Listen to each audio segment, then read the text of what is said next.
Hello guys, আজ আমার পাশে আমার এক বন্ধু হাতাম ভাই। সে ছোটবেলায় একটা প্রেম করছিল, সে ঐতিহাসিক প্রেম। সেই প্রেমের গল্প তার কাছে আমরা শুনবো, আপনারা একটু মনোযোগ দিয়ে শুনবেন। अच्छा ठीक है। কথা তো ভাই বলতেই চাই, কিন্তু কেন ভাই, ধানে ভয় আছে নাকি? হয়তো পরেই ভাই। এখন প্রেমিকা তো পাই নেই, এখন একটা ছোট মোটো একটা বউ আছে। এখন যদি বউ এই কথা শোনে তাহলে বউ যাইব, প্রেমিকা তো গেছি।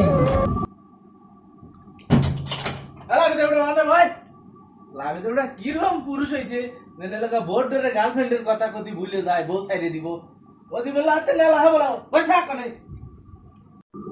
শালা বাইক নিয়ে আমার এইরকম বেজ্জতি করলো, এটা কথা।